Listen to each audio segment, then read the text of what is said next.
On behalf of Boulder Community Health, it's my pleasure to introduce this evening's speaker, Clint Brian Blackwood. Dr. Blackwood is Boulder and Longmont's first fellowship-trained hip and knee replacement specialist. He has successfully treated over 5,000 patients with hip and knee problems and has performed over 4,000 robotic-assisted surgeries. He was the first surgeon in Colorado to offer Mako total knee replacement. He sees patients at Boulder Center for Orthopedics and Spine in Boulder. Welcome, Dr. Blackwood.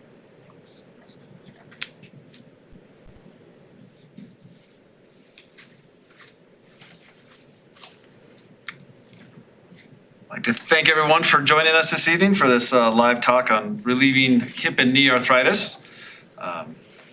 A little bit about myself, some background. I grew up in Montana and attended a small college in Montana called Carroll College. Got my medical school training out in Seattle at the University of Washington. Did my orthopedic surgery residency at the University of New Mexico in Albuquerque, and then did a fellowship specializing in robotic-assisted joint replacement and minimally invasive surgery at the Kuhn Joint Replacement Institute in St. Helena, California, under the guidance of Tom Kuhn and Adam Friedhan. At that time, I was the first surgeon to obtain fellowship training specifically in robotic-assisted joint replacement. Medical licenses in Colorado and Montana, as well as I am a consultant for Stryker on the robotic side. I tour around the country and educate surgeons on the techniques for their cases. I do have strong ties to Boulder County, though. That little guy behind the cow is me at about 11 years old. With my grandfather, we showed cattle at the Boulder County Fair, and I actually won first prize at that. And we made the front page of the Times Call in Longmont, riding on the back of a hay wagon. So if you ever wonder what your surgeon looked like back in the day, I'm that little guy there. Currently overrun with children, so most recently, 4 or 5 years ago now, had twins. So update this picture a little bit, but here's the family back home. Hopefully they're all getting ready to go to sleep here soon. We do enjoy our time away from surgery as well. So it's always nice to see people, let people see behind the curtain a little bit. At my practice at the Boulder Center for Orthopedics, we focus on minimally invasive surgical techniques and try to combine that with advanced technology. We're able to do 99% of our cases under a spinal anesthesia. Our average length of stay is less than a day for both total hips and total knees. More and more patients are being discharged home same day, with some patients staying overnight and going home the next day. And greater than 90% of our patients are able to be discharged home with outpatient physical therapy rather than having to have home health or to go to a skilled nursing facility. So we can avoid doing those. We're now doing this and have been for the last 3 or 4 years at our outpatient surgery center, the Boulder Surgery Center here in Boulder, and we'll soon to be doing this at the Broomfield Surgery Center out in Broomfield at our new facility out there. So at the Boulder Center for Orthopedics, we have the lowest complication rates in Boulder for any practice. So between myself, Dr. Bowman, Dr. Holzmeister, Dr. Chen, Dr. Voss, Dr. Dolbert, taking care of your joint replacement needs. And we would like to congratulate Dr. Steve Paul on his recent retirement from our practice. So that's a little bit about us. And more exciting for this year, we did open that Boulder Center for Orthopedics Broomfield. So out there where Highway 7 hits I-25, just west of the Children's Hospital, we have a facility to treat our east patients out there next to I-25. So new facility opening up, brand new, and we'll be starting surgeries out there later this month. Back to the basics of what's the most common cause for hip and knee pain as we age, and that is arthritis. So what is arthritis necessarily? On the left-hand side of the screen, you can see that there's nice, smooth, white surface at the end of that bone. That is a cartilage surface. There's no pain fibers in cartilage. It's one of the smoothest, lowest friction surfaces that we have known to man. And so when it's gliding perfectly well in a well-functioning joint, there's no pain. As that cartilage wears away and exposes the bone underneath, there's a lot of pain fibers in bone, and that creates a lot of pain, inflammation, and wears down that joint over time. We call that osteoarthritis with the wearing out of the cartilage, and that's by far the most common type. That can be due to overuse, being overweight, post-traumatic. There's a lot of reasons that this can happen, post-surgical. Other causes of arthritis or types of arthritis are inflammatory arthritis, and this is more of a systemic process where the body turns against a joint and starts to attack it. A big example of this is rheumatoid arthritis or psoriatic arthritis. There's also ankylosing spondylitis and other different itises that can cause pain. These inflammatory processes are better treated with drugs these days, and so we see fewer patients with inflammatory arthritis needing to have their joints replaced, but they can also get secondary osteoarthritis, and so we do still need to do joint replacements in some of these patients. This is what it looks like on x-ray. So the knee on the right-hand side of the screen has good space between the joint. So that space is not that the knees are levitating apart or that there's magnets holding them apart. That is the cartilage that we can see by the bones not touching. The other side of that screen on the left, you can see this is where we get the term bone-on-bone arthritis. As that cartilage is eroded away, it allows those bones to touch and cause some pretty significant pain and discomfort. This is a pretty severe case of arthritis, end-stage arthritis, but it's not always this bad. Sometimes it's isolated to just a single portion of the joint, in this case on the inside part of the knee, and this process occurs similarly in hips. So similar, nice, smooth, round ball inside this cup. Good range of motion, flows smoothly. As the hip wears out, the cartilage wears out, it creates pain and inflammation. And one of the early signs of hip arthritis is hip stiffness. So patients will start to lose range of motion, have difficulty trimming their toenails, difficulty putting on shoes and socks as an early sign, and then the hip pain can come on rather dramatically later. This can look fairly dramatic on x-ray. So again, on the right-hand side of the screen, a normal looking hip joint with good space between the ball and the cup. And then on the left-hand side, severe arthritis of that hip with actual deformity of the acetabulum and femoral head and large osteophytes. Osteophytes are big bone spurs. They're more of a sign of the arthritis and pain rather than a cause of it, but they do help us to determine the severity of the arthritis at that time. Other causes of hip pain that can confuse the situation, you can get bursitis or pain on the lateral side of the hip. It can be worse if you lay on that side or if you sit for a long period of time on an airplane or in a car. You can have back pain that mimics hip pain, so it can radiate down around the thigh or wrap around toward the hip joint. And then you can have a hernia in that area as well, which has pain in the groin and can be very similar to hip arthritis pain. In general, the number of hip and knee replacements is projected to increase dramatically over the next 5 to 10 years.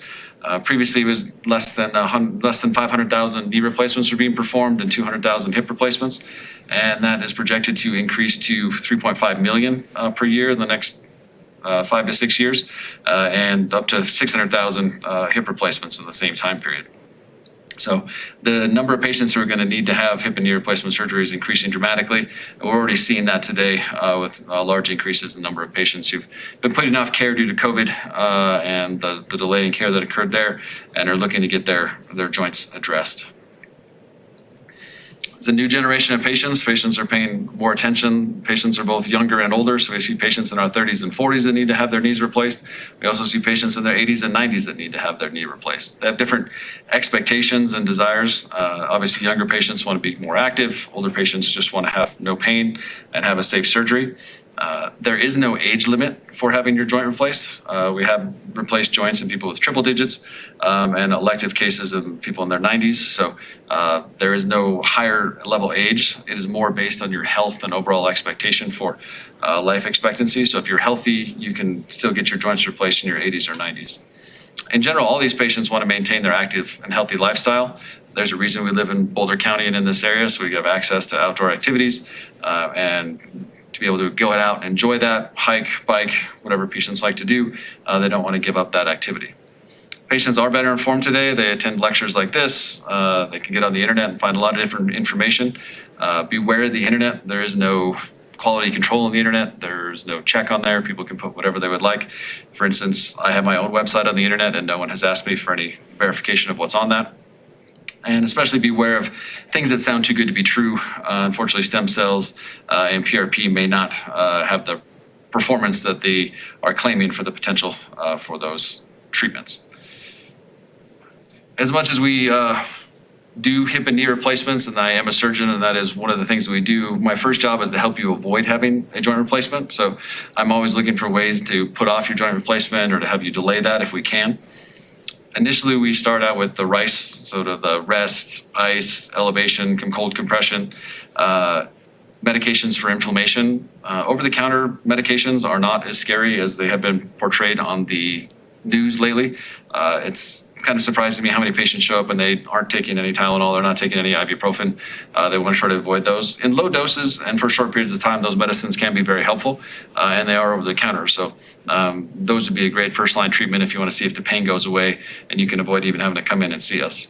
Lifestyle modification is important, so avoiding high-impact activities. Weight loss is important. Physical therapy can help strengthen the muscles around the joint and maintain range of motion. Joint fluid supplements, so injections into the knee. We'll talk more specifically about what those look like. Knee arthroscopy has kind of fallen out of favor for treatment for knee arthritis. If you have mechanical symptoms where your knee is locking or catching, or there's loose bodies or symptomatic meniscus tears with minimal arthritis, that may be something that a knee arthroscopy or a scope can help with. But if it's just for arthritis, we don't really go in and try to clean it up or try to buy time anymore. They actually did a study years ago at the VA in Houston where they did a surgery on patients where they pretended to do surgery and where they actually did surgery, and both those patients did the same at 2 years. And so doing a knee scope for arthritis is no longer a great indication. And then we'll talk about total joint replacement moving forward.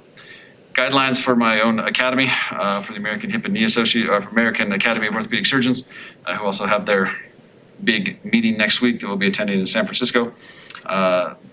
Great recommendations for weight loss, for some exercise and physical therapy to maintain that strength and motion, anti-inflammatory pain medications, and then intra-articular injections. So there's sort of equivocal information on some of these hip injections or these intra-articular injections, especially cortisone. If used judiciously and spread out, occasional cortisone injections are okay for short-term pain relief. They can last for 3 to 4 months. The gel injections, the hyaluronic acid injections, are less approved by the AUS, are actually not recommended by our own academy. In general, what I found is they seem to help about 50% of the time, and if they do, they can last for 4 to 6 months. Basics, over-the-counter, ibuprofen, Aleve, Tylenol, those should be go-tos. There are prescription medications if you have some propensity for bleeding with Celebrex. Meloxicam is an option as well. There can be some topical compounds if you can't take anti-inflammatory medications due to GI issues or to being on a blood thinner for heart issues. Some Voltaren gel is now over the counter. Glucosamine and chondroitin, arnica, a lot of these other sort of anti-inflammatory medications that are herbal can be taken. They haven't been shown to make large differences in big population-based studies, but they could be helpful on an individual basis. So patients who take glucosamine and chondroitin and ask if they still should, we often say, you can stop it and see if it makes a difference, and if it doesn't, then you probably don't need to restart it. The activity modification and weight loss, our goal for weight loss is a BMI or a body mass index number less than 40. So that's a number generated from height and weight. It also kind of depends on where you're starting. So if you start from a BMI of 50 and get close to 40, I think that's a good faith sign that we can probably safely proceed with the surgery. There are higher risks of complications if the BMI is above 40. So higher risk of blood clots, infections, complications that way, poor outcomes. But a lot of these patients who have these high BMIs have trouble moving. And so we want to try to get as much weight as we can, but it's often hard to lose weight if you have severe hip and knee arthritis. And then avoiding high impact activities, running and jumping, and doing more knee and joint healthy activities like biking. Specifics on the injections. So the joint injections, cortisone injection, one injection usually lasts for 3 to 4 months. It can last less than that. Sometimes it lasts longer than that. There are potential side effects if you do this too often or too close together. So you want to try to avoid those if you can. It can show a little bit of progression of the arthritis. So you don't want to do this in people who don't have very bad arthritis. I would avoid cortisone in knees that do not have significant arthritis. But if you already have significant arthritis, you're just trying to put off a knee replacement anyway, and we can fix whatever damage the cortisone is going to incur. Viscosupplementation or the chicken shots. These have been around for 20, 30 years. They're covered by most insurances in the knees, but they're not covered in hips. Sometimes called chicken shots because they're originally made from the comb of the chicken. We usually use a synthetic version of this now, but the original is still out there. These are injections that can be done 1 a week for 3 weeks, and they can sort of kind of lubricate the joint or grease the joint to help decrease the pain and inflammation of that cartilage. There are single shot injections with this as well, but they do seem to have a higher incidence of adverse reactions for the injection site, and they can be a little bit more painful. And so in general, unless you're going to be out of town or traveling from a distance, we usually try to do the 3 shots if we can. And patients seem to tolerate that better, and they seem to work a little better. There are biologic things as well. So there's platelet-rich plasma, or PRP. This is where they actually draw your own blood and spin it down to concentrate the healing products or the platelets. It's not covered by insurance. It can be relatively expensive in the $500 to $600 range. This is actually fairly good for soft tissue things. So for tennis elbow, for hamstring tears, for sort of more soft tissue issues. When it becomes joints, it's a little more questionable as to how effective it is. And it definitely will not stop the arthritis. It will not reverse the arthritis, but it may help short term with the pain from the arthritis. So just be sure you have a conversation with your physician about what your expectations are from the injection, and that you're not being promised that this is going to cure your arthritis, because as of this time, there is no cures for arthritis. Stem cells are very popular around here, especially with Regenex being down in Broomfield. The idea with the stem cells is they obtain them, concentrate them, and inject them in the joint to decrease inflammation and promote healing. Not covered by insurance and very expensive, on the tune of $5,000 to $10,000 or $20,000 if you go to the Caribbean to have this done. There is very little, if any, evidence that stem cells do anything in joints. Obviously, there are great treatments for stem cells in many cancers, but there is not a lot of data supporting their use in joint replacements. This does not stop them from saying that orthopedics will be shuffled off to the dustbin of history and saying how brutal our treatments are for hip and knee arthritis on a surgical manner. But I decided to look in a decade ago at what the data was that they used to support the use of stem cells in hip and knee arthritis and the injections. This is from the actual Regenex website. They were comparing knee society scores, which is from 0 to 100, 100 being the best, and assessing them after a total knee and after bone marrow aspirate concentrate. As you can see, this is kind of a skewed patient population. The initial for the total knee, their preoperative score was 48, and it increased 32 points to 80. And on the bone marrow aspirate or stem cell group, it was at 69, significantly better than the total knee group, and only improved 13 points up to 82. So yes, by the numbers, it did improve more than a total knee, but their starting point was much, much higher.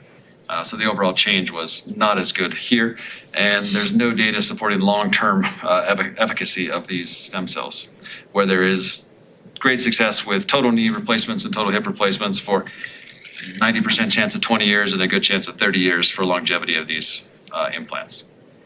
Checking out the hip information. So the Harris hip score is similar to the knee society score. It's out of 100, so 100 is as high as it goes. The total hip replacement THA group, there was a starting score of 56, then improved dramatically up to 94, where the bone marrow aspirate group, again, was from about 69 to 82.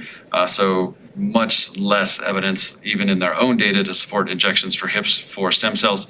So to be careful. Snake oil did actually work, but it had nothing to do with the snake oil. It had to do with the capsaicin powder that they put in the snake oil. So I think there's not a whole lot of data that stem cells at this point are going to help you with severe arthritis. There may be some reason to continue to study these, but I do not think they should be charging patients for stem cells. It is unethical to promise people that you're going to cure their arthritis with stem cells rather than have them undergo a very safe and effective surgery. Delaying surgery is an option. Surgery is a difficult decision. Years ago, there was a Duke study that showed that 88% of patients declined when they were offered a joint replacement. But arthritis is a degenerative disease.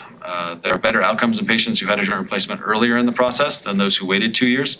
Those who had the surgery earlier had improved function and reduced pain than those who waited. So if you don't dig such a big hole, it's not so hard to get out of. You don't want to do this immediately upon having knee pain for a week or a month. You want to try some of these non-operative things that we've talked about, whether it's medications or injections, therapy. But if those things don't work and you have severe arthritis, there now is a current recommendation between the Orthopedic Academy and the Academy of Rheumatology to proceed with joint replacement as the best treatment option. There's new opportunities in arthroplasty or joint replacement. Success rates over 90% at 20 years and hopefully up to 30 years. We have partial and total knee replacements, minimally invasive procedure techniques and advanced technology, as well as new designs for our implants and execution of the surgery. What is Mako, or robotic-arm assisted surgery. So this is the setup. We have a robot that helps us to help perform the surgery. Our hands are directly on the robot. And then there's consoles and computer navigation that help us to determine the accurate placement of our implants and then execute that plan. So it's computer navigated robotic assisted surgery that allows us to execute accurate and precise outcomes. With early arthritis, for a partial knee, you can just have damage to one portion of the knee. So it's usually on the medial side, approximately 85% of the time. It can be on the lateral side, 5 to 10% of the time, or just under the kneecap, 5 to 10% of the time. But vast majority of patients who have single compartment disease have medial arthritis. So as you can see, the sort of red bone being shown eburnated on this knee can be replaced with metal and plastic, and to have a more normal feeling, more normal functioning knee. So you keep your ACL, you keep your PCL.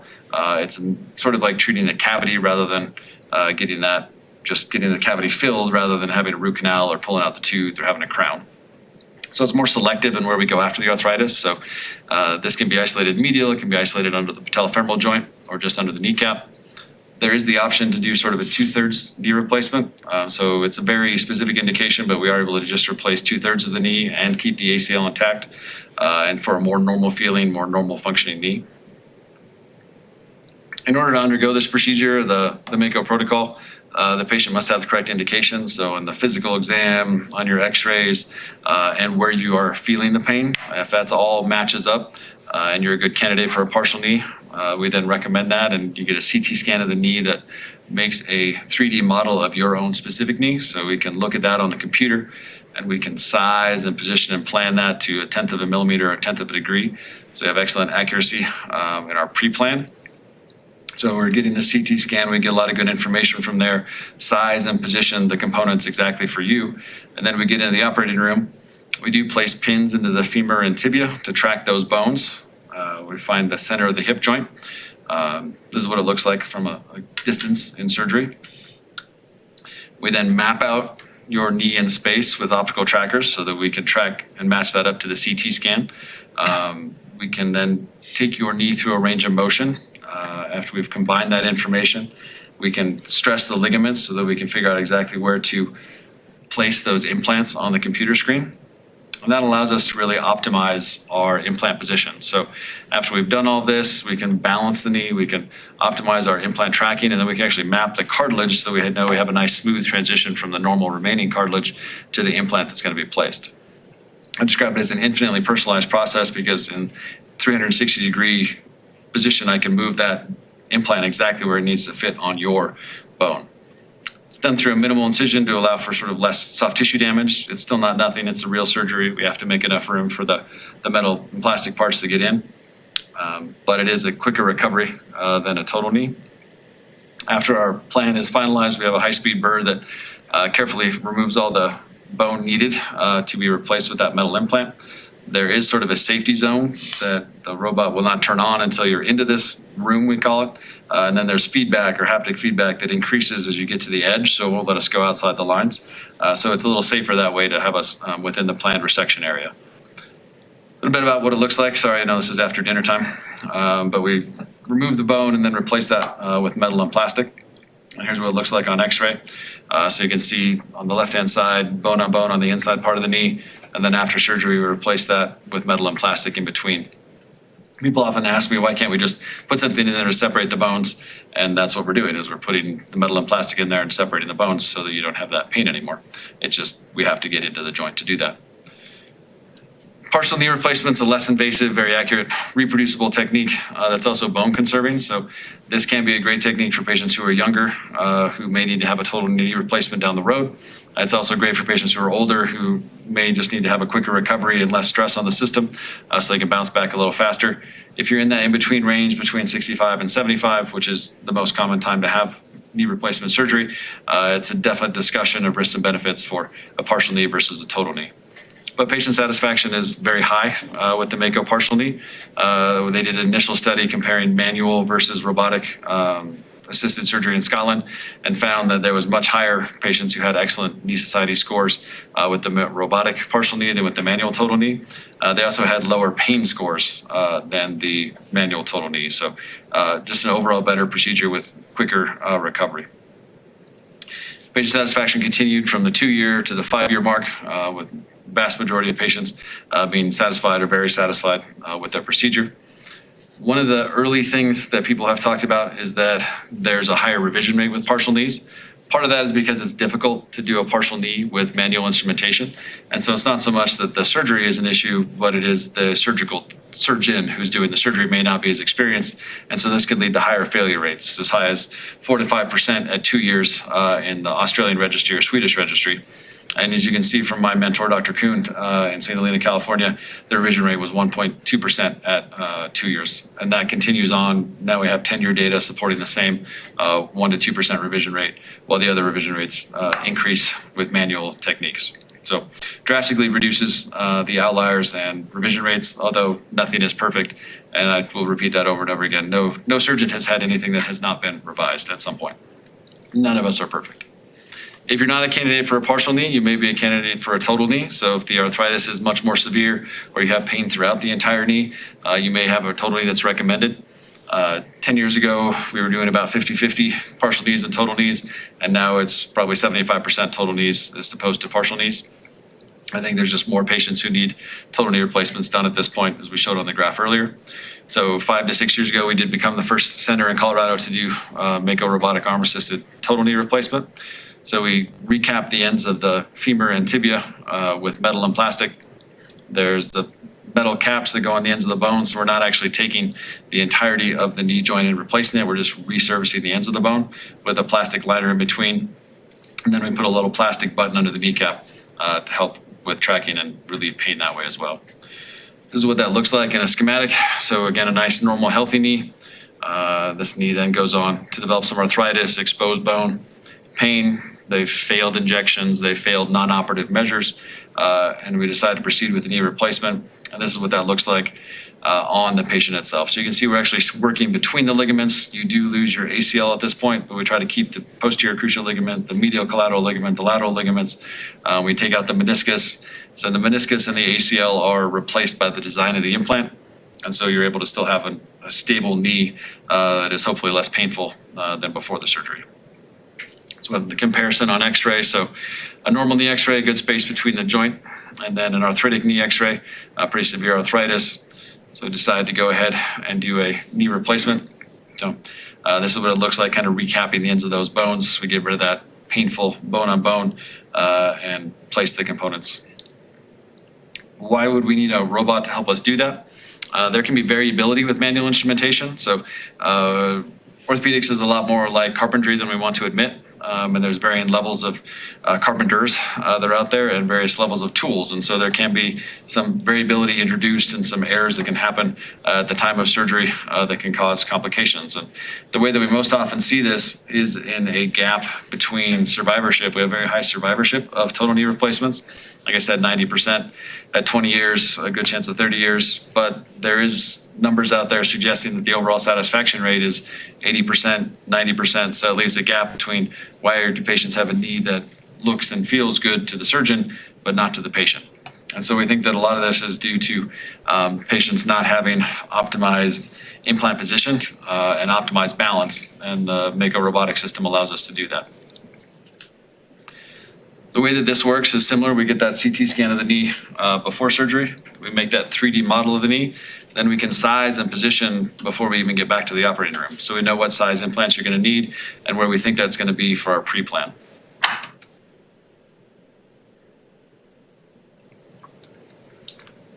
Those are what those arrays look like in the thigh bone and shin bone.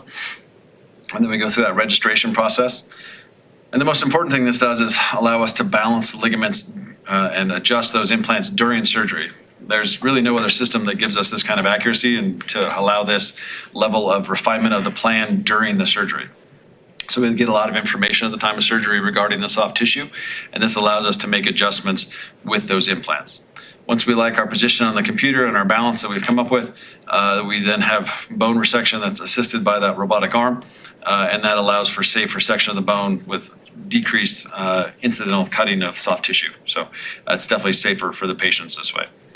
This is what it looks like. We come with our kind of a standard plan that we start with. We can see the knee in 3 different planes, the femur and tibia, and get the correct size. You can actually scroll through the patient's real CT scan and see where this fits onto that particular patient.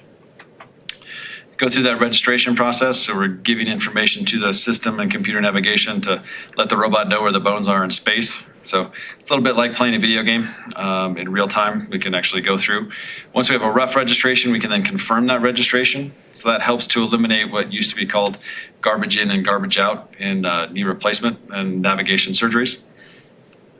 And then we can get real-time information and feedback as to where these implants are in space relative to each other.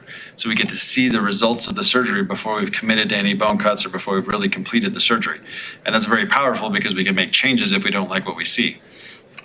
So we can assess the joint inflection and extension and then optimize the distance between the cuts for the optimal gap between the implants.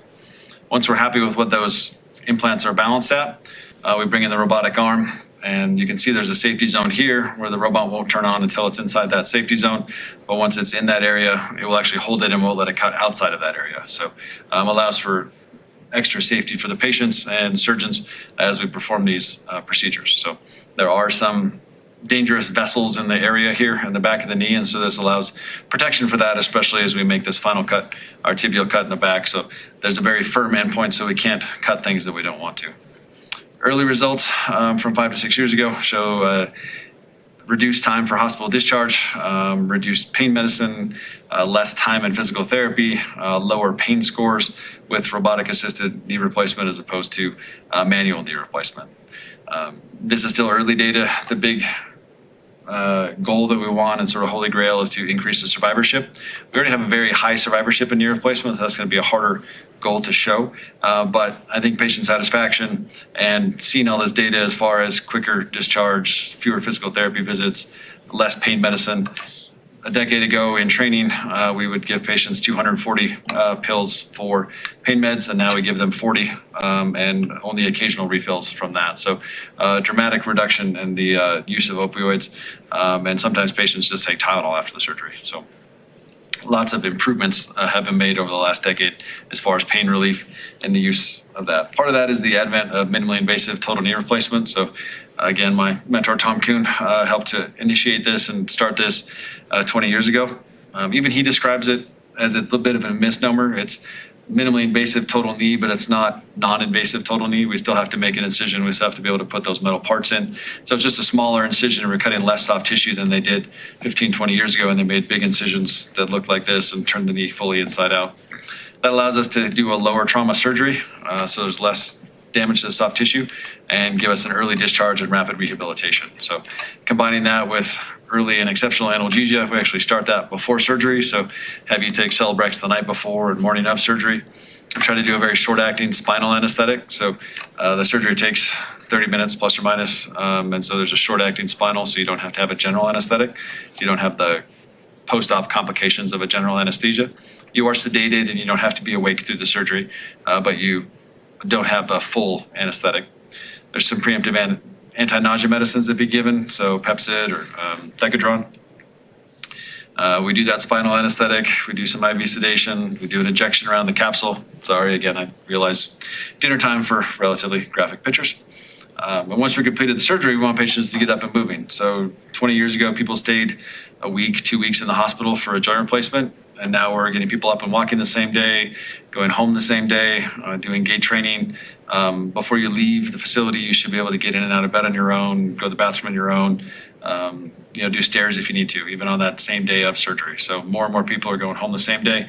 Used to 10 years ago say this was possible to do it outpatient, and now it's almost become standard of care to do it as outpatient. So 50+% of patients are going home same day, and almost everybody is still counted as an outpatient surgery because they're going home within 24 hours, even if they stay overnight.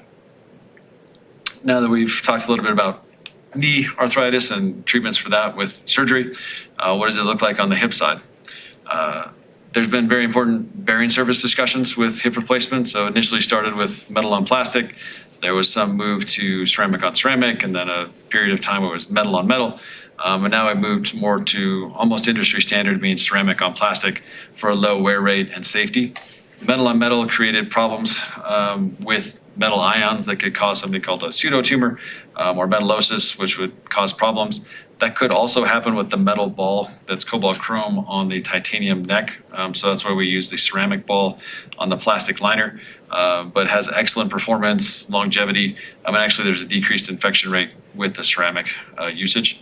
A couple years ago, there was a Grey's Anatomy where they had to solve why one of their current doctors was having a mental breakdown, and it turned out he had a metal-on-metal hip replacement, and so that needed to be revised. So since I was in Seattle going to med school, when Grey's Anatomy came out, everyone thinks that that's what life is like, and that is not the case, in spite of the fact I'm married to my PA. So not all of it is like Grey's Anatomy. Currently, we do hip replacements, the vast majority through a direct anterior approach. So 10, 20 years ago, posterior approach was the preferred method. And over the last 10 years, it's almost moved to almost exclusively an anterior approach for hip replacement for a primary total hip replacement.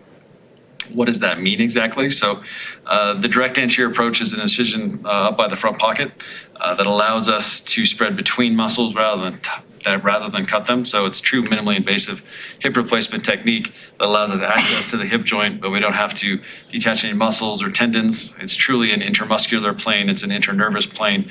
And that by not disrupting muscles, tendons, and nerves, it allows for quicker recovery. So with the traditional hip replacement on the side, you can have an 8 to 12 inch incision, sometimes smaller, but you did have to cut through multiple different muscles and disturb the joint and the connective tissues around there to get access to the hip joint. Within a direct anterior approach, it's a 4 to 5 inch incision in the front, and it allows those muscles to be spread, and we can work between them. And so we don't have to detach any muscles or tendons, so we don't cut any muscles, not cut any tendons, and get access to that joint in a safe manner. Why do I do it that way? So the hip is actually closer to the front of the body. So people will talk about their hip being back behind them or off to the side, but it's actually in the groin area. And this allows us to spread between those muscles to get access to that hip joint with less soft tissue in the way. It's a true surgical approach. It's a surgical anatomy, like I said, intermuscular plane, internervous plane, not detaching any major muscles. It's minimal risk to nerves. There is one nerve that wraps around in the area where that red line is, that we know where it is and we stay away from it. If that nerve becomes damaged, it does have some superficial skin sensation, but if that happens, it usually goes away, and really it's very rare that that happens. So this is a true minimally invasive surgical technique. This is a picture of what it looks like from a posterior approach. You have to cut through these big muscles over here, your tensor fasciae lata, and your IT band, and then your showed external rotators to get down into that hip joint. And so that can cause some increase in instability and more pain after the surgery. So with the direct anterior approach, it's pretty well proven that in the first 6 weeks after surgery, there's less pain, a quicker restoration of function, a shorter hospital stay. Again, majority of these patients are going home the same day, and all that probably makes it more economical. In addition, we have patients that just do exercise on their own for the first 3 to 6 weeks before we decide if they need physical therapy. And the majority of patients don't need physical therapy after they have their hip replaced. Really, walking is plenty enough. It's an ideal soft tissue interval. Yes, you are attached to this table and moved around in that area, but it's very safe. By laying on your back, it's actually easier for anesthesia to perform their job and keep you safe throughout the time of surgery. It's easier for you to lay on your back than to lay on your side when they do a posterior hip replacement. And the instrumentation for the socket is very simple with the exposure. Why doesn't everybody do it this way? To be fair, in Boulder, nearly everybody does it this way. But outside in Boulder County, there are still people who are not doing this from a direct anterior approach because it's unfamiliar territory. Once you've done it one way for long enough, going to the other side can make it look different, can be difficult. There is a learning curve associated with this, so there can be increased complications in the first 50 to 100 cases. The exposure of the thigh bone or the femur is very difficult, and that can take some time to learn how to do that safely and appropriately.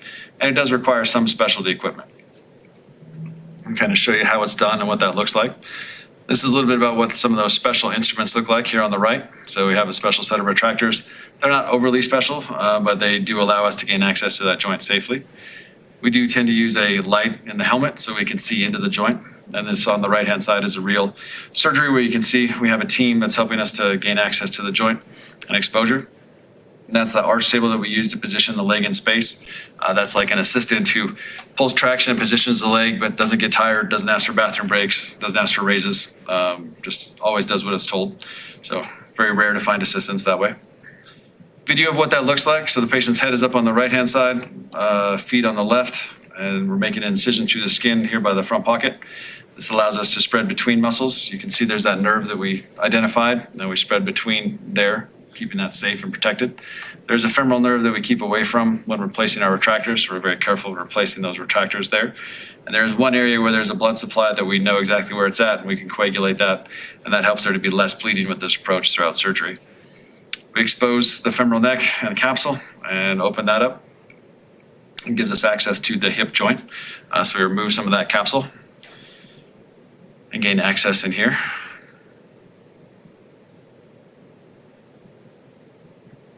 I actually like to go and take most of that capsule out during the process of the surgery because that capsule is kind of thickened and pathologic. Once we've identified and gained access into there, we do use this sort of corkscrew looking device to help us remove the femoral head.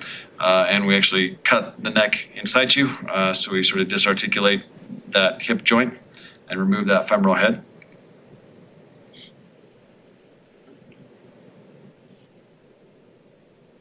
We do this in a safe manner. We have assistants protecting the pertinent soft tissues, muscle, and vessels around the area. And we remove that head without damaging the soft tissue. We then get exposure to the acetabulum. So this is where we're being careful to avoid the femoral nerve. We remove the labrum around the hip joint, and then we freshen up the hip joint with a cheese grater looking device called a reamer, and that gets rid of the hard arthritic bone and exposes bleeding bone underneath that will grow onto the implant. And then we place the plastic liner. So we have titanium cup and titanium stem with a plastic liner and a ceramic head as the construct. Once we've placed our cup, we move and turn our attention to the femoral side and the thigh bone and exposing that. This is the part that takes the most time to learn and is the most difficult part of the procedure. We place our retractors so we can get access and visualize this. And we want to take that last remaining bit of capsule from sort of the upper right-hand portion of the femoral neck and release that. And that allows us to gain access and to mobilize that femur into the surgical window so we can safely machine the femur for its components. So we call this broaching as we put the broach in.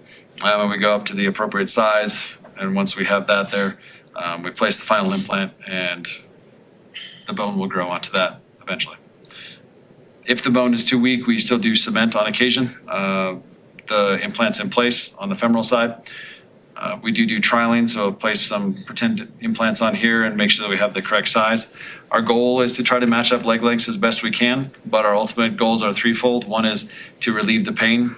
The second is to make a stable joint so there's no dislocation. And then the third is to match up the leg lengths. So there are some times when we have to adjust the leg lengths in order to gain stability. And if that happens, it's rare, but sometimes we do have patients that need a shoe lift after the surgery, although it's very rare with an anterior approach. We remove our instruments and prepare to place the hip back into the socket. We actually don't use this bone hook thing anymore, so if that is disturbing, we don't actually use that. This is an old video. But we maneuver the leg back into position so that we can put the cup and the ball back into the cup. As you can see here, that's the short external rotators and the muscles that are disrupted on a posterior approach, and we don't disrupt those on an anterior approach. And that increases the stability for this. You have a less risk of a dislocation from an anterior approach than from a posterior approach. There are precautions with traditional hip replacement. So you've probably heard of you can't bend your hip up, you can't cross your leg, you have to sleep on your back. We don't have those approaches with an anterior. We don't have those restrictions with an anterior approach. Really, the only thing we don't want you to do is turn your foot all the way out to the side and bring it back behind you. But to be honest, most people don't do that. So there's very limited restrictions as far as after hip replacement, although both groups probably frown on you running and jumping after the surgery. Overall benefits, shorter hospital stay, quicker rehabilitation, usually no physical therapy needed aside from the day of surgery. Smaller incision, reduced muscle disruption and scarring, shorter recovery time, less blood loss, less time in surgery. These surgeries take 30 to 40 minutes, and reduced postoperative pain. Very common that patients take maybe a couple pain pills and use mostly Tylenol after the surgery. More stable hip, risk of dislocation is reduced. And because we're not disrupting the soft tissue, there's a higher chance for a more normal return to activity and function after the surgery. So I think the advantages are multifactorial. I think this is the best approach for patients for a hip replacement because we have minimal, if any, hip precautions. And we have improved control over our component position. So the great benefit with direct anterior is from soft tissue approach, but we can still combine technology with our minimally invasive surgical technique. So why would we want to do this? We use computer navigation and robotics in a hip replacement. It increases the level of precision. We're actually dealing with three-dimensional objects, and so the CT scan allows us to make plans and execute in 3 dimensions. We have confidence in our component position because the recovery room is too late for x-rays. So that helps us to optimize our surgical results really even before we start the surgery. So traditional planning is off a plain x-ray. So on the left-hand side where we're trying to assess in 2 dimensions a 3-dimensional object, whereas on a 3D CT scan, we can actually find exactly the position for the components for our cup and our stem, make sure that we have those in the right place and position. In addition, there was a big study done 10, 12 years ago out of Massachusetts General Hospital, which is a big center of excellence for hip replacement. And that box on the left-hand side is the goal area. So that's sort of the playing field. And less than 50% of patients actually had their hips placed inside that target zone. So not only were they not hitting the bullseye, they weren't even hitting the piece of paper the bullseye was on. And as you can see on the robotic-assisted total hip replacement, 96% were within that target zone and 95% were within 4 degrees of the plan. And some of those patients who were outside of the plan that were outside of the safety zone were actually planned to be outside of the safety zone based on information from the CT scan. So we can make adjustments to personalize for each patient where those components need to be. This has been confirmed in multiple different studies as far as the improved accuracy with this. This was actually done at my partner, Dr. Chen's training facility, where they wanted to sort of prove that they didn't need to have a robot, and it turned out they did. So the robotic hips were 100% within the safe zone, whereas 80% of the conventional manual total hips were in the safe zone. So pretty drastic improvement from the use of robotics and technology in the surgery for optimal positioning of the components. I will admit that the hip is a very forgiving surgery, and most hip replacement patients do very well, but that still doesn't mean we can't try to do the best that we possibly can with these hip replacements. Again, the goal, pain relief, get you back to doing what you want to do, restoration of function and lifestyle, and do it in a very economical way. So the lowest cost, highest satisfaction that we're trying to obtain. So similar to total knees, we have a pathway for total hips where we again provide that early analgesia and the low trauma surgery and try to get you up and moving for a rapid discharge and rapid rehabilitation. Same medicines that you get for the total knee, so the Celebrex, the spinal anesthesia, Pepsid and Decadron. Again, the IV sedation so you can sleep through the surgery, and a capsular injection to try to help with the pain immediately after surgery. Get people up and moving, stairs, some physical therapy instruction, and get you back to doing the things that you want to do. So this is still the first patient that I had done a hip replacement on in Colorado. He was skiing and broke his femur, and so we replaced his hip from his hip fracture. He was 80 at that time. 4 months later, he was cresting Teton Pass on his bike, and 5 months later was doing a century ride on his bike. I saw him last year for sort of his 10-year follow-up, and I think he put 70 or 80,000 miles on the hip since we had done that replacement. So we can get you back to do an activity in a very safe and effective manner. So in summary, the robotic-assisted total hips are more accurate than manual total hips across multiple different studies. There's improved accuracy with robotic hips, and that does correlate with improved outcomes, although not to a statistically significant level. Lower dislocation rate, less leg length discrepancy, less blood loss, and excellent patient-reported outcome measures. So better Hip Society scores, which we discussed earlier with stem cells, in the robotic group than in the manual group. The robotic group, when they start out, it does take a little bit more time, although now we have that time-to-time neutral or maybe even a little faster. That did not result in any increased infections.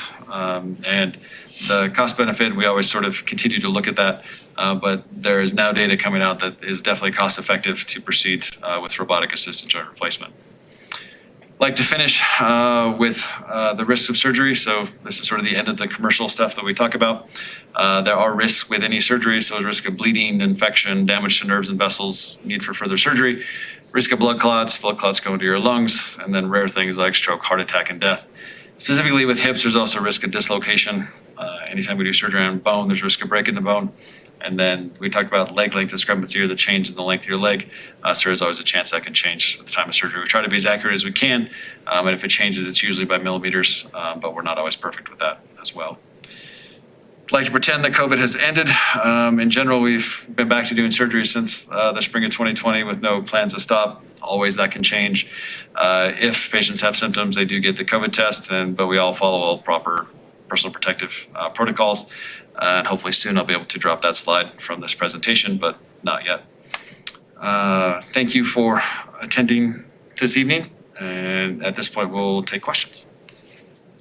Thank you so much, Doctor. We appreciate that. That was very helpful.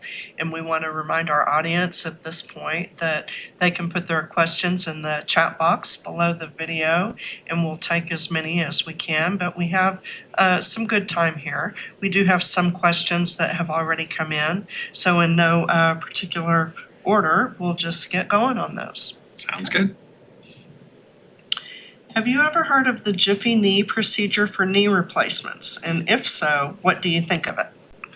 I actually have heard of the Jiffy knee replacement for knee replacements. I actually talked to the guy who is doing that. He seems like a very nice fellow. The incision is massively larger than what we do for our surgeries. He's trying to promote a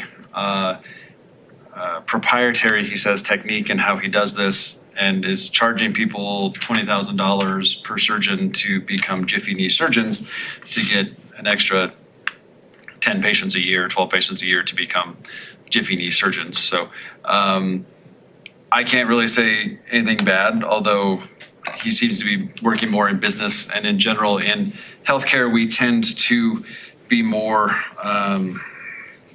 open about what we're doing, and we actually publish studies and show other people what we're doing so that it can be replicated, and we don't try to proprietary monetize these type of things. So the Jiffy knee surgeons go there for a day, watch surgery, and then become Jiffy knee surgeons. In 6 months of my fellowship, I did 500 joint replacements under the guidance of experts. And so right now I can't see that there's any significant benefit to what that is, other than, I will grant it, it is very good marketing, and he has become very busy with saying that. But if you look at the actual website, it's a big incision that guy's making, and I'm not sure that's going to really help make a dramatic improvement in recovery. All right. This person has a medial meniscus tear in their right knee, and knee is bone on bone in the medial compartment from osteoarthritis. Would a total knee replacement fix the meniscus tear, and will it make it a more difficult surgery? That's a good question. So if you have a meniscus tear and arthritis, what's the process? You could be a candidate for a total knee replacement. You could be a candidate for a partial knee replacement. During either of those, the meniscus is cut out. So we remove the torn meniscus by just eliminating it in general. That's how we fix it. And then that function is replaced by the implants. It does not make it any more difficult, because we're doing that with every patient, whether there's a meniscus tear or not. And that's kind of the standard. So, but I would not do a knee scope in that situation to treat the meniscus tear, because you have the bone-on-bone arthritis, and that is not going to get better. But you could be a total knee candidate, could be a partial knee candidate. Obviously, it's tough to tell via question through the internet, but if you have x-rays or a physical exam, it would help to differentiate, but it would be a very straightforward surgery. Okay. Can you explain what causes Baker's cyst and treatment? Good question. So Baker's cysts are very frustrating. Baker's cyst is a sac in the back of the knee that collects excess fluid. So what's happening is not so much that the cyst is there contributing or causing the problem, it's that there's inflammation or irritation inside the joint, and there's a valve that allows that fluid to leak into the back of the knee, into that cyst area, and so that creates this Baker's cyst. They're very frustrating things, and really, they used to go in and cut them out, but they found out they just come back. You really have to turn off the faucets. You have to turn off the source of the fluid, And so that's either going in, if there's no arthritis, to treat a meniscus tear to kind of clean up whatever's causing the inflammation that's causing the fluid to accumulate, or a knee replacement to get rid of the inflammation and arthritis that's causing the fluid to accumulate. And then with time, the Baker's cyst resolves. It's about 85% of the time after a knee replacement at a year, the Baker's cyst has resolved. They are problematic.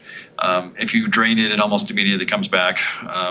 But if you drain it after you've done the knee replacement and all the swelling and fluid is gone and it's just that cyst, sometimes you can drain it and put a little cortisone in there and that makes it go away. But the vast majority of the time, it does go away. Okay, thanks for clarifying that. Does using cold laser treatment help relieve arthritis pain? So there are laser treatments out there. The idea, I believe, with the laser treatments is that they're trying to trick the nerves into not firing for a period of time.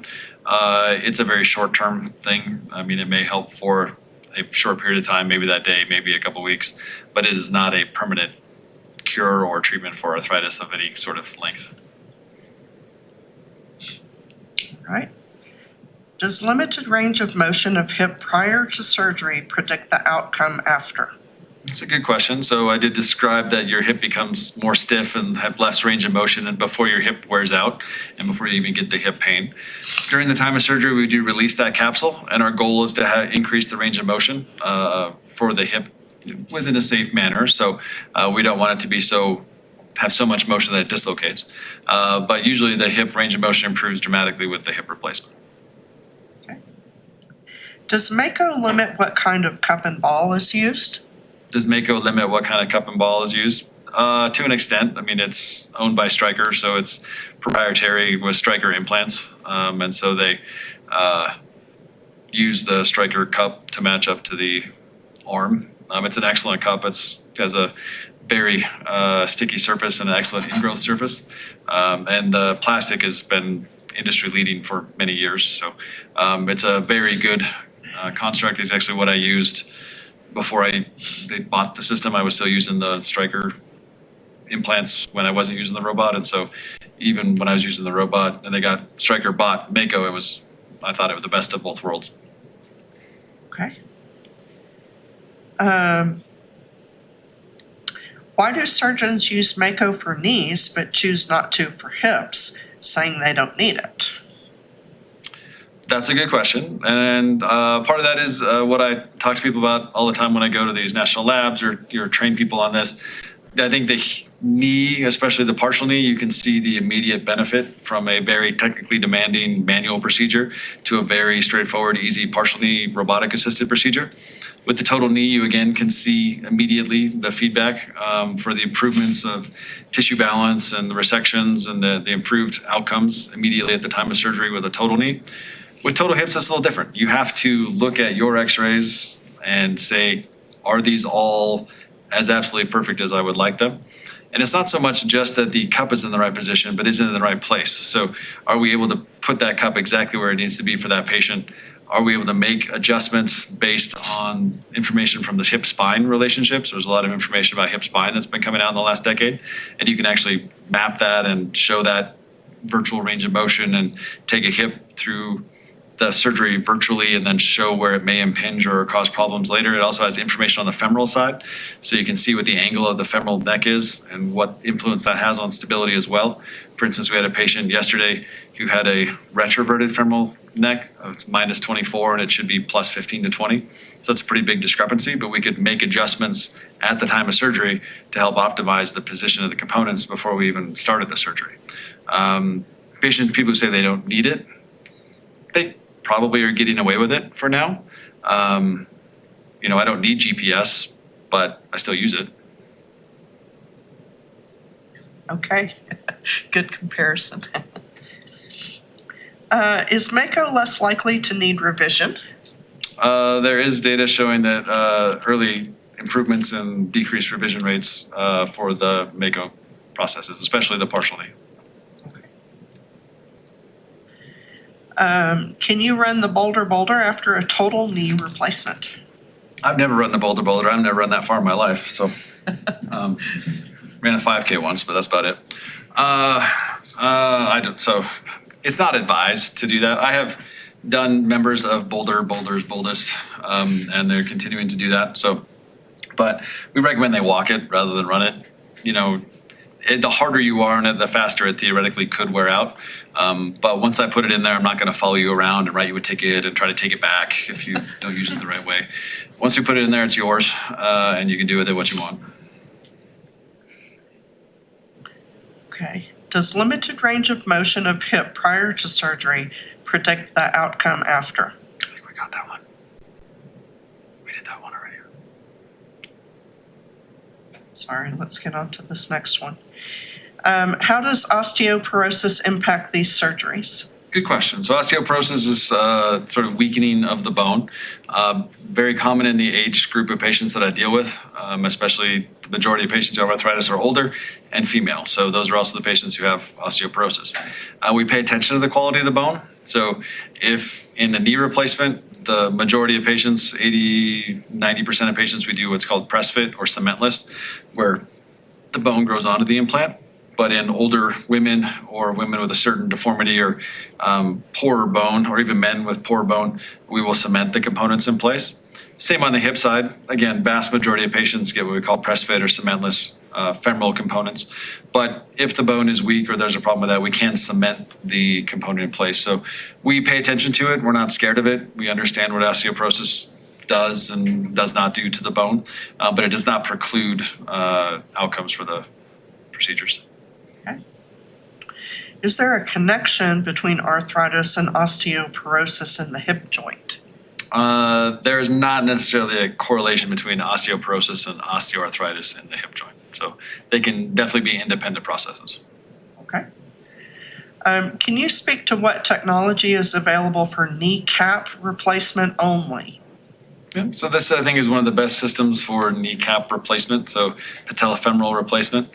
Currently, there's no technology that directly addresses the patella, which is the actual kneecap, but we do cut off the undersurface of that and put on a plastic button, and then we use the robotic system to map out and burr out for a complex femoral component.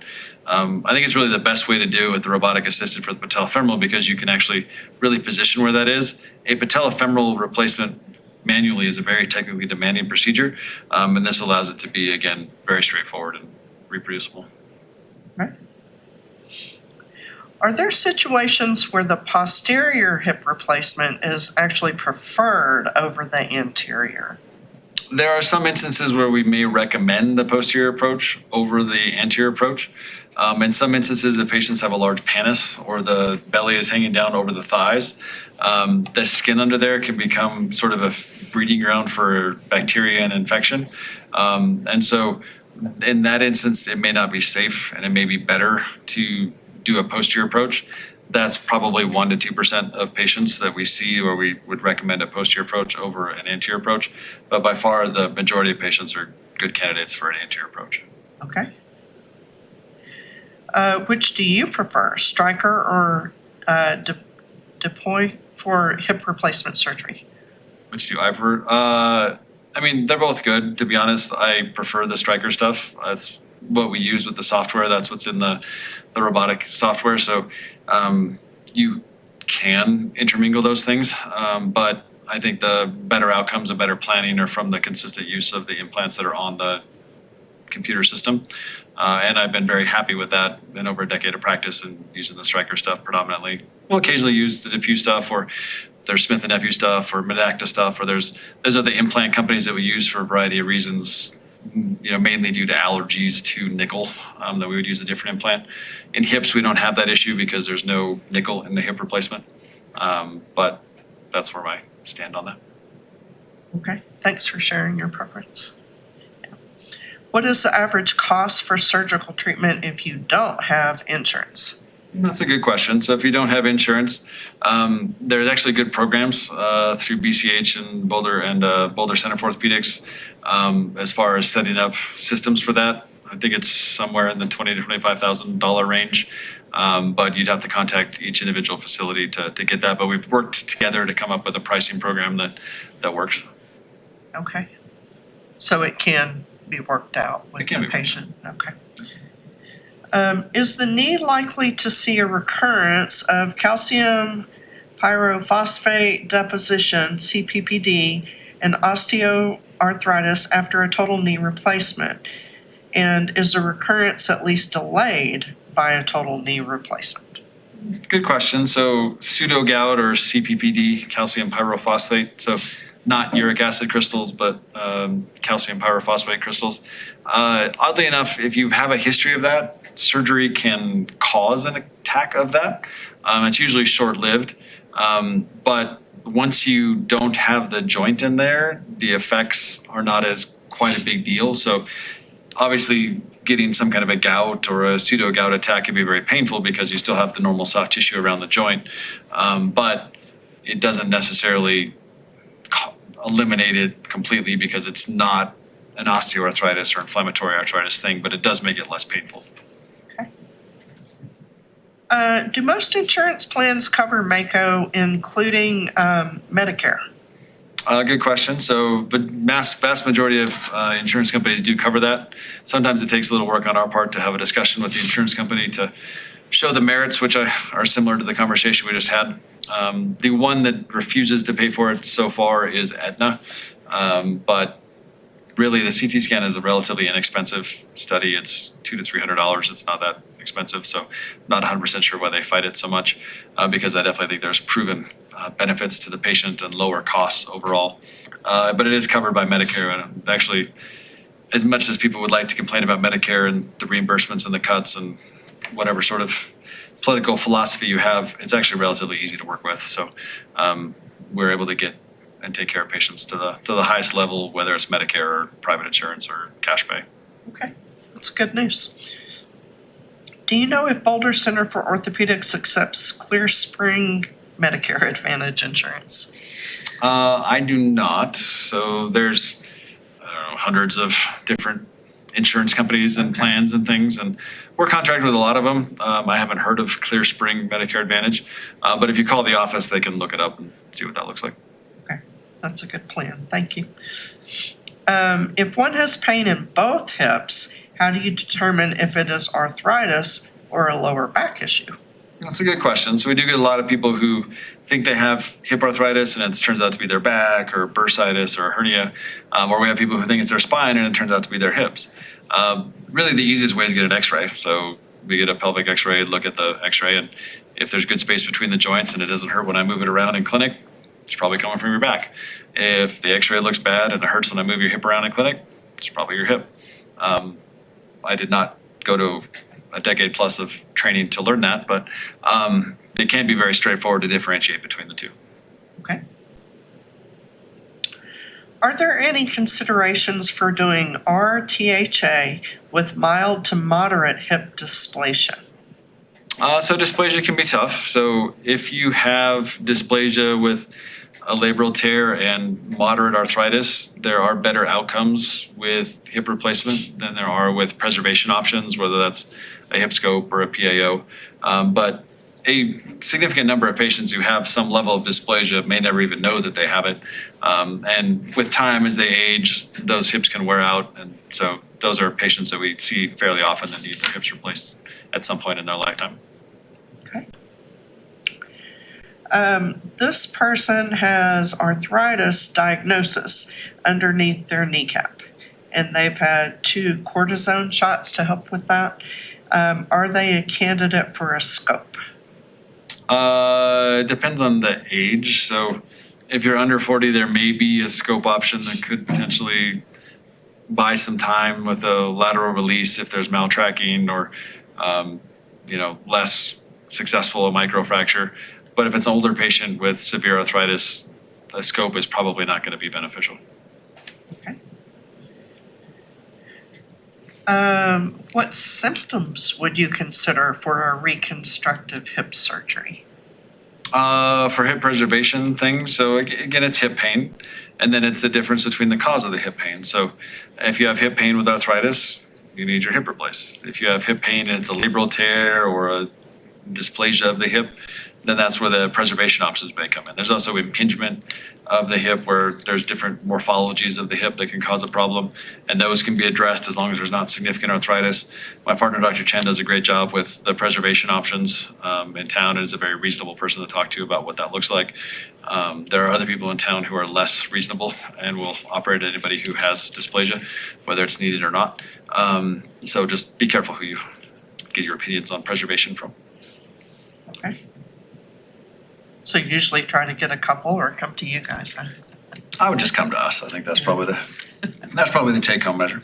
We got all your bases covered. All right. Do you do Zilretta injections? Do I do Zilretta injections? So Zilretta is a supposedly time-released cortisone injection.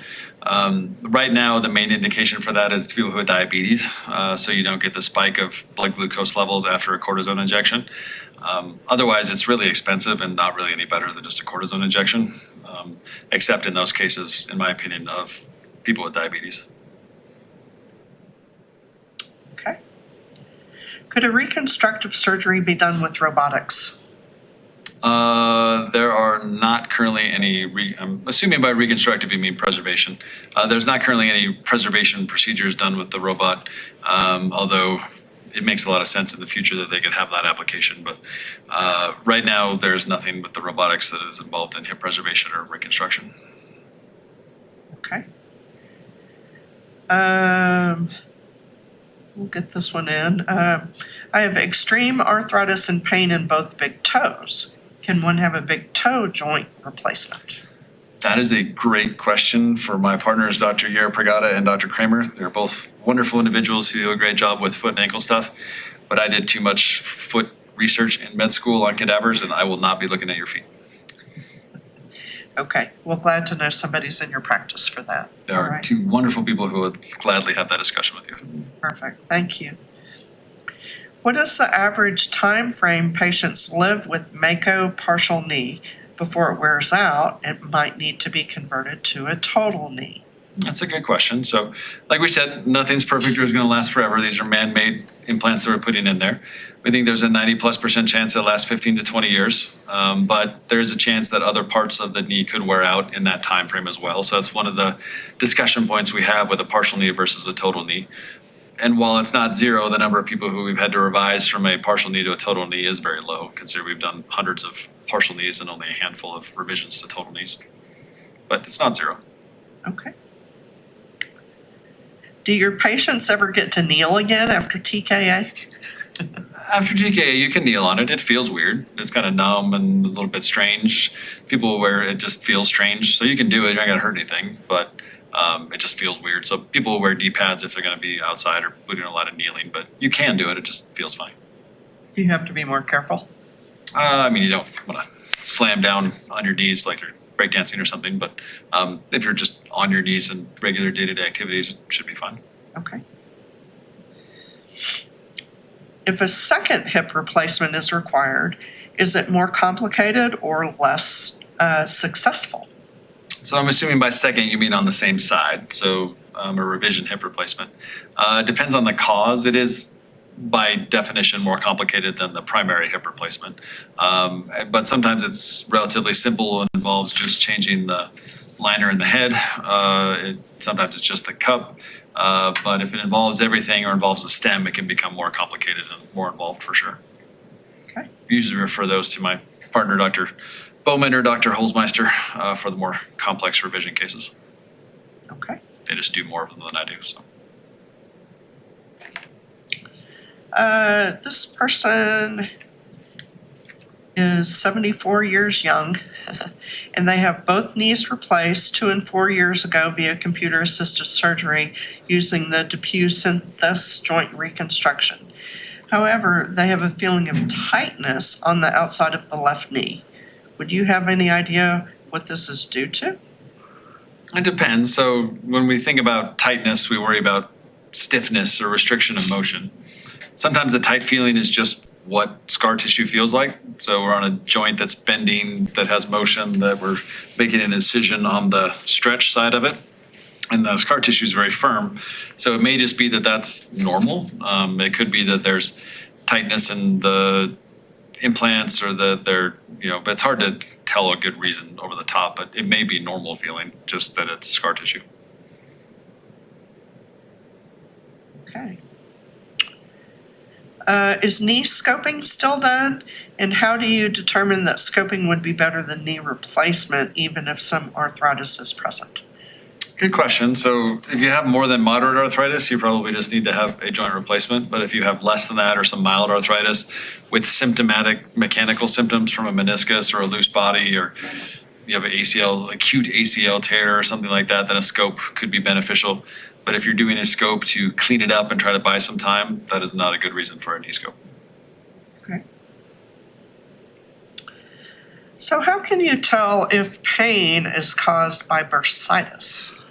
It's a good question. So usually bursitis is on the outside of the hip.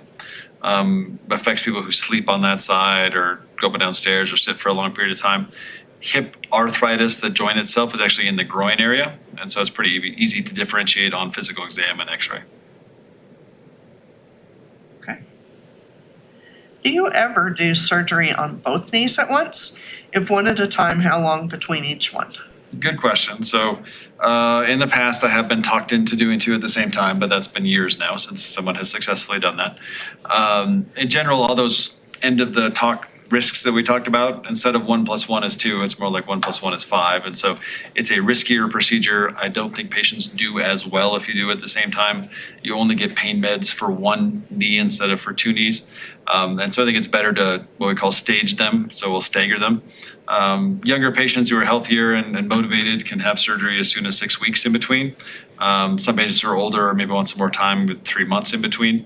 But really it's up to you sort of beyond that, what time frame you want to stack those in. Okay. What are the downsides to hyaluronic acid treatments? Good question. So what are the downsides? The biggest downside is it may not work. But as far as actual downsides to the medication itself, there's not really downsides to it necessarily. You could have a reaction to it. There could be an allergic response to it. But if you don't have those, then the biggest downside would be it doesn't work.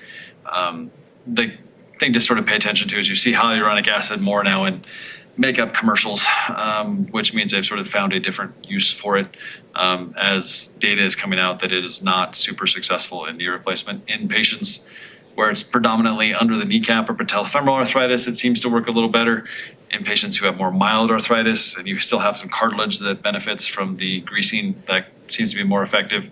Or if you just really don't want to have surgery or really want to try everything besides surgery, then that's who we recommend have those or try those shots. Okay. What would you recommend to a person that's 70 years old and has a severely torn labrum, but not yet bone on bone? That's a good question. So if you have a severely torn labrum at 70, to be honest, repairing that is probably not going to be successful. I know it sounds like these preservation or reconstructive options may be an easier surgery. They're actually harder to recover from than a total hip. They're less predictable than a total hip. And the last thing you want to do is do that and then have a total hip to recover from both. So even if you don't have severe arthritis, if you have even moderate arthritis at that age and a big labral tear, you probably should proceed with hip replacement. It's an easier surgery to recover from, more predictable, and it should last the remainder of your life. Okay. What would warrant a hip replacement revision? That's a good question. So what would warrant a hip replacement revision? So early things are infection or instability. If you fall and have a fracture or we have to piece things together. Later is if the implants don't grow on, the bone doesn't grow onto the implant, or it loosens from the bone, or the plastic wears out, or you have late instability or a late infection. Those are the biggest reasons for revising a hip. Or leg length discrepancy, I suppose, is one as well. Is there increased risk of dislocation after THA with hip dysplasia? Depends on the type of dysplasia. If there's hip dysplasia and you actually have to move the hip down back under the socket, you actually have less risk because you're correcting the discrepancy and increasing the stability of the joint. But if you have sort of a hypermobile person, they may have a slightly higher risk. But in general, from an anterior approach, everybody's pretty stable. So that's why we do it that way. Okay. This person has had 2 x-rays and an MRI of their hip. They'd like to get a second opinion with you. What do they need to get from the other orthopedic doctor in order to get your second opinion? I mean, if they want to make a clinic appointment and come in, if they live close enough to come and drive, if you contact the office, my assistant Megan can kind of help. Usually if you get the x-rays on CD or bring the MRI on CD, if you can get the read of the MRI from the radiologist, that could be very helpful. And then depending on how old those are, we may need to get updated x-rays anyway, or if they were taken with you laying down instead of standing, we may need to get x-rays again anyway. But we can review what you have and see and limit your need for further imaging if we can. Okay. This person has an arthritic hip and they are experiencing some nerve pain down their leg. Is that normal? You can have nerve pain. There's a nerve that runs from your hip down to your knee, so some people will complain about knee pain. You could also have something going on in your back or a flare of sciatic pain. Unfortunately, you are allowed to have both, so we do have patients who, in spite of getting their hip fixed, still need to get their back fixed, or in spite of getting their back fixed, still need to get their hip fixed. So there's a multitude of reasons why that could occur. Okay. Is it bad or more damaging to walk or exercise when you're already down to bone on bone? Actually, we want you to be as active as you can be. So there are people who are still able to be fairly active even with severe arthritis. The activity tends to sort of grease the joint a little bit and allow for continued motion and less pain. So as long as it's not hurting, you are slowly continuing to wear the joint away, but it's not gonna explode or like be a blowout of a tire or something like that. It's gonna be a gradual wear and tear of the knee or hip. But the motion actually helps, and exercise and activity and sometimes physical therapy helps to maintain that motion and strength around the joint. Even if it's painful? Yeah, that's where you don't wanna fight through it. And often if it's bad enough that it's painful to walk around, it's probably time to be addressed. But we want you to kind of be as active as you can, but don't hurt yourself. Okay. So you had mentioned that the current trend is to use ceramic on plastic. Is the ceramic fragile? In general, ceramic is fragile, but the type that we use is a 3rd generation. It's called Biolox Delta. It's made by one company who supplies nearly all of the implant manufacturers. And I've actually seen, so one of the people who sells, there's like 3 that sell it around the country. She used to work with me down in New Mexico, and they took one of the ceramic balls to the shooting range and shot it with a rifle, and it didn't shatter. So it's a very sturdy ceramic. So it's not like a fragile vase ceramic where if you touch it and it falls, it shatters. This is a very sturdy one. Theoretically, that could occur potentially, but the incidence of that is incredibly rare in this generation of ceramics. It's more the outside that's ceramicized, and the rest of it is very strong. So no movement or things that you should avoid then? I mean, we recommend you don't jump out of the back of a truck or big impacts like that, but Yeah. we don't recommend that anyway. Okay. We just have a few more questions here. If the audience has any more, let us know, and then we'll wrap it up here. Are squat exercises bad for the hip joint? Our squat exercise is bad for the hip joint. They're worse for the knees than the hips, but they can be tough. You're loading up your joints when you're doing that. So if you're doing body weight squats, it's probably safer for the hips and knees. But if you're putting weight on there, you are putting a lot of force across those joints. Okay.